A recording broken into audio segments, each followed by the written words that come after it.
Our next guest is a Grammy-nominated New York Times best-selling author. Tickets to his tour, An Evening with David Sedaris, are available at davidsedarisbooks.com. Please welcome back to the show our friend David Sedaris, everybody.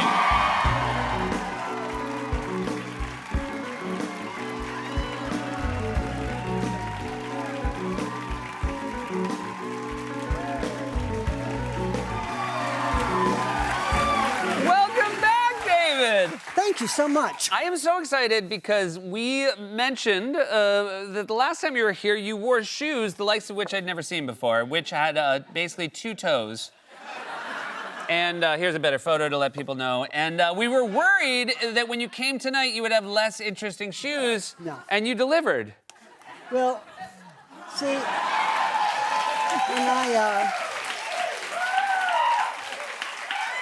I showed somebody a picture and she said, now you can stand really close to walls. That's great. You've always complained about that, how you never get close enough. You do a lot of walking, though, and these do not seem like they were built for comfort. You know what? These are fantastic. Are they really? Yeah, not a problem.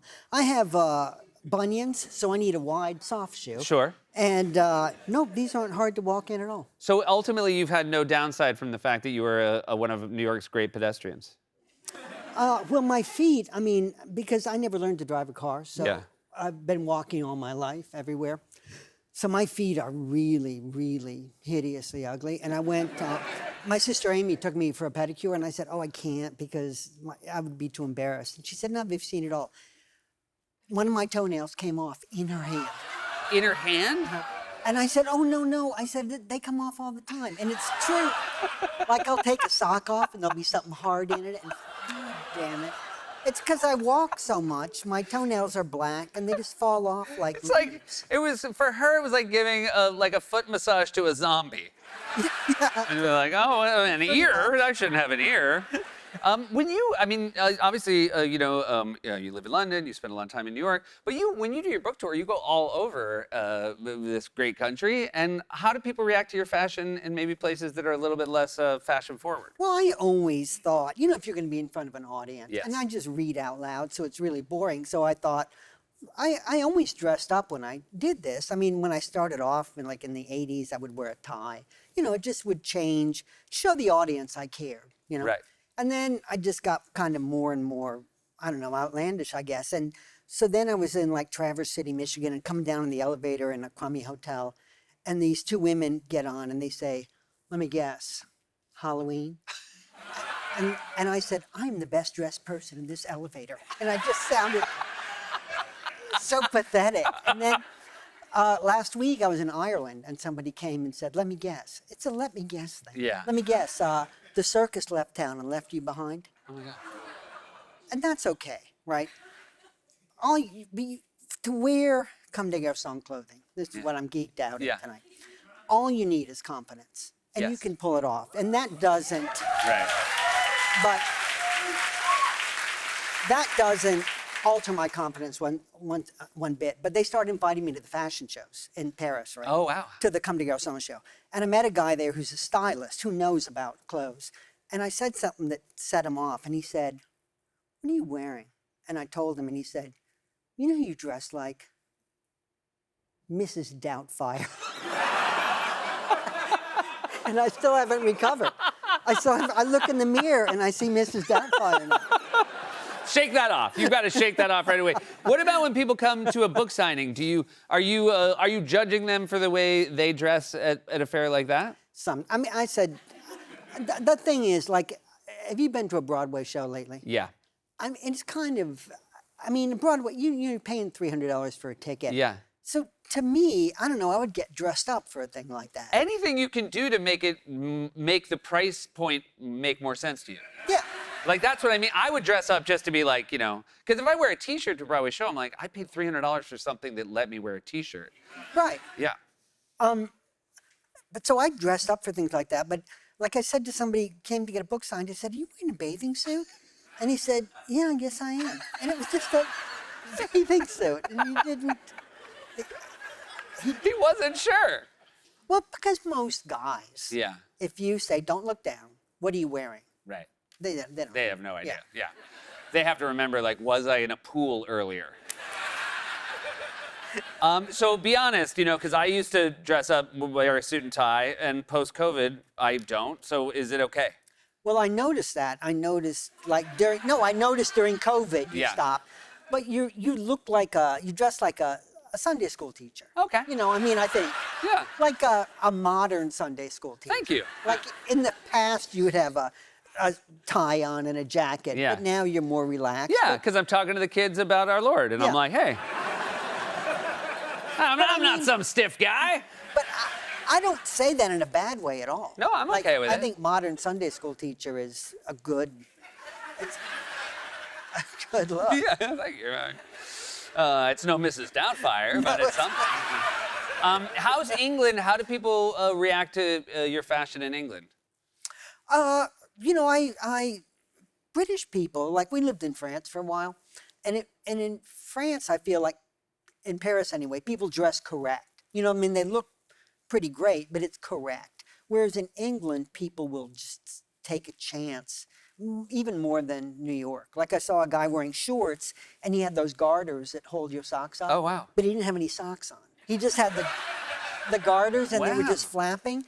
And I went up to him and I said, "That's great." I mean, it looked so good. But you see things like that, they just kind of take you aback. And I don't know, I celebrate anybody who takes a chance. I mean, again, if you're walking down the street, it's one of the great things about walking in New York City is you see people taking a great swing that just would not exist anywhere else. So I'm all for garters with no socks. And I'm going to start doing it here, and nobody will know because of the old desk. I'll get away with it. Well, I did. I was a guest on RuPaul's Drag Race, a guest judge, and RuPaul looks so amazing. But he was sitting next to me, and I look over, and he's wearing sweatpants and bedroom slippers, like from the waist up. From the waist up, he has a dress on and looks amazing, and then from the waist down. That's like going backstage at the Muppet Show. You're like, there's a guy back there.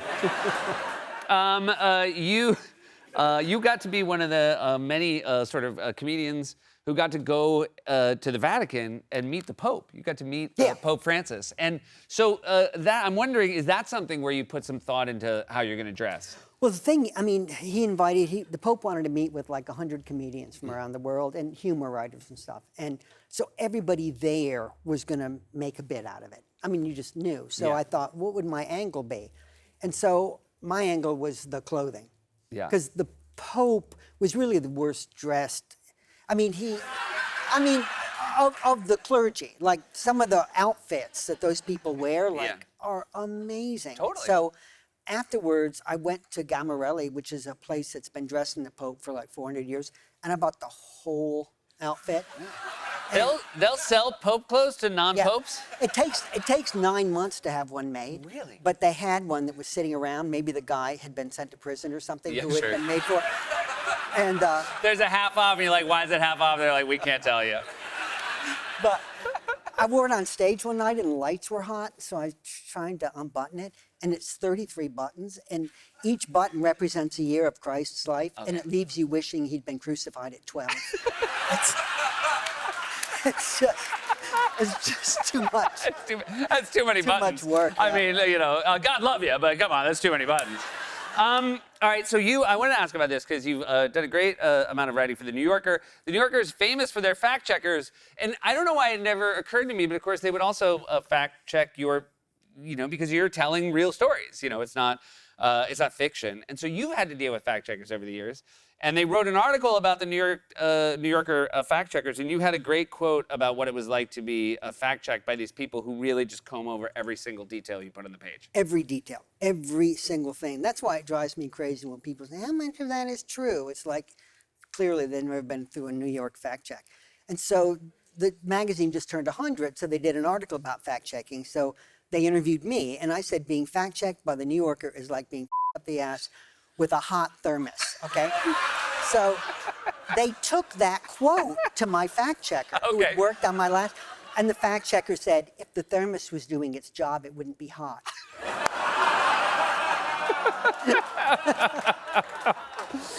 It's now, because again, you're writing, these personal essays. People are in it. Do they ever call up like the people that are in your essays, do they like sort of go around you to find out if these things are true or not, or is it always that they fact check it with you? No, they call everybody Okay. involved. But I have a story coming out. I was bitten by a dog in Okay. Portland, and it was these people smoking fentanyl on the street, and they had an unleashed dog, and it bit me. Right. So I don't know how they contact them. Right, know. right. And then I went to a drugstore and talked to the pharmacist. So I don't remember the name of the drugstore. So, but that's all stuff that they'll have to. They'll have to figure worry it about. out. Yeah. There's going to be like a fact checker walking around Portland being like, 2 fentanyl guys. They at one point at least had a dog trying to track him down. Anybody seen him? 2 dogs. 2 dogs. You'd make a very good New Yorker fact checker. But sometimes, like, I bought my boyfriend a taxidermied owl one year. Yeah. Right? From a taxidermy shop in London that then brought out and showed me these, he had a teenager's head, right? Okay. 14-year-old girl's head, and he had an arm, and he just saw my soul and thought I would be interested in them. So the fact checker called them, and I was afraid the guy was going to say, I don't have that. And the fact checker called me back and said, there's a discrepancy. You said he had 2 taxidermied kittens by the front door. He only has 1. That was it. That was the only fact check? Oh, he's got crazy skulls. He's got, yeah. It's always such a delight to have you here. Thank you thanks so so much, much for David. having You guys, me. David Sedaris, everybody. Tickets to his tour are available at davidsedarisbooks.com. We'll be right back.